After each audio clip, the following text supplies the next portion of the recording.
Chegamos ao nosso sexto princípio da transmutação. E esse princípio, ele é de uma importância tamanha, né? Aliás, qual que não é, né? Mas esse princípio ele nos ajuda a sair do palco da realidade para acessar os bastidores da nossa mente. Então, vamos descobrir que princípio é esse e como que ele pode nos ajudar.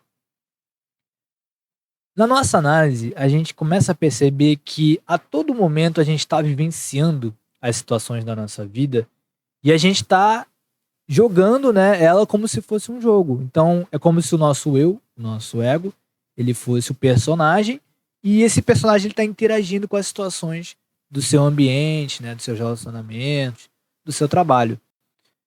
Então, a cada situação que a gente vai interagindo, a gente vai tendo uma reação diferente, né? Esse estado em que nós estamos realmente vivendo, né, no mundo físico, no mundo material, no mundo externo, a gente vai chamar de primeira pessoa. Enquanto eu estou jogando no modo de primeira pessoa, o jogo da vida, eu tento ganhar o jogo. Eu não quero que aconteça a dualidade. Eu não quero que aconteça algo de errado com esse personagem. Porque tudo que acontece de obstáculo é uma grande frustração para ele. Então eu fico sempre naquele julgamento, né, aquele jogo infinito de certo e errado. Quando acontece algo negativo, eu crio, né, aquela percepção de que aquilo ali é algo errado, não poderia estar acontecendo com o personagem da primeira pessoa. E aí então a gente se torna os nossos juízes, nossos próprios juízes, né, os próprios julgadores das situações. Aonde todo problema que acontece comigo, eu reclamo dele, eu me vitimizo, e por mais que eu consiga resolvê-lo, aquilo não me traz nenhum saldo positivo. Realmente fica algo cansativo, eu ficar toda hora tendo que despender a minha energia, né, para solucionar esses problemas que fazem eu gastar essa energia. E aí, né, então a gente não tira saldo nenhum. A gente fica só resolvendo os problemas, mas a gente reza para que eles não aconteçam mais. Porém, será que esse é o único jeito da gente jogar esse jogo? Será que esse é o único modo da gente agir?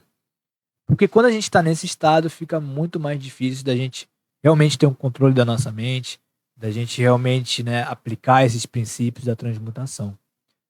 Só que existe não só a primeira pessoa como uma maneira da gente jogar.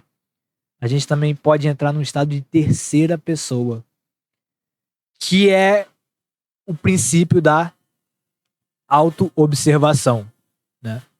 Então, no estado de terceira pessoa, é como se eu entrasse num eu que observa o eu, né? É como se eu me observasse reagindo àquelas situações. Então, eu deixo a garrafa de água cair, eu falo, e eu entro naquele estado de raiva até que eu paro e percebo que, opa, peraí, eu tô com raiva, tô, né, reagindo em primeira pessoa, não tô sabendo lidar bem com a dualidade, né? Então eu começo a perceber o que me deixa daquela maneira, o que me faz reagir daquela forma. Ao invés de eu simplesmente entrar no piloto automático e sair quebrando tudo, saindo ficando com raiva, eu volto a atenção para me observar. E o que eu faço nesse estado? Eu observo os meus pensamentos, né? Então, eu olho aquelas situações onde eu tô tentando controlar as coisas, onde eu tô querendo que, né, controlar a realidade, controlar o que tá fora do meu radar. Então, esse estado de terceira pessoa, ele nos ajuda a sair desse piloto automático da primeira pessoa. E isso vai nos permitindo a ter um melhor controle dos pensamentos. Não que a gente tenha que eliminar os pensamentos negativos, mas a gente tem que prestar atenção neles. Como a gente já sabe do princípio da dualidade, pensamento positivo e negativo são tão normais um quanto o outro. Você não precisa ficar só pensando positivo no seu dia a dia. Mas quando você tem os pensamentos negativos, você tem a oportunidade de aplicar a auto-observação. E com isso, aquilo que parecia ser muito real para você, aquilo que parecia ser algo que é você que está pensando, você começa a observar no estado de terceira pessoa. E com isso você tira o poder daquele pensamento te machucar, né? Você como se você desse um corte na sua causa e efeito. E a partir disso você começa a sair do mundo externo, que é onde aquela situação ela tá te incomodando, para você acessar os bastidores, o mundo interno, né? E aquilo ali, você começar a rever o que você precisa mudar nas suas expectativas e ver o que realmente está te incomodando, o que você está se sentindo mal, né? Então, é através da autoobservação que a gente tem a principal porta da onde a gente tira a nossa atenção, tira o nosso foco do mundo externo e a gente consegue acessar os bastidores, que é o nosso mundo interno. E aí, qual que é a diferença quando isso acontece? Porque aquelas situações, aqueles problemas que antes me tiravam do sério, eu começo a olhar para eles de uma outra maneira. Eu começo a ver que aquele problema ele não era tão grande assim, né? Que existe uma outra forma de eu resolver e me comportar perante aquela situação. Então, ao invés de simplesmente resolver aquilo ali, eu vou e, né, começo a ter os aprendizados. Eu começo a transmutar aquelas situações e se eu enxergo o que me faz sentir raiva daquilo, se eu enxergo qual que é o comportamento que eu tô repetindo no meu dia a dia, as crenças, as verdades que eu tô tendo e que estão me fazendo sempre reagir daquela maneira, é ali que eu entro ali na causa, né? Eu entro naquela verdade e eu consigo mudar ela. Eu consigo alterar o roteiro para que eu passe a agir de uma maneira onde eu não vou ter mais aqueles resultados, né? Aquele problema que fica sempre se repetindo na minha vida. E para que a gente absorva esses aprendizados, para que a gente transforme o problema em aprendizado, a gente ainda vai aprender isso melhor com o próximo princípio e no terceiro módulo. Mas por enquanto, o que a gente precisa saber é sobre como aplicar esse princípio da autoobservação. Então, como que eu posso aplicar o princípio da autoobservação? Simplesmente observando seus pensamentos.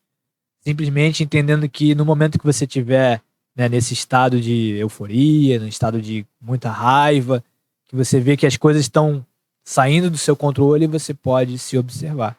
E com o tempo, com a prática, você vai estar ali fazendo as suas coisas e se observando, né? Então você está jogando em primeira pessoa e em terceira pessoa esse jogo a todo momento.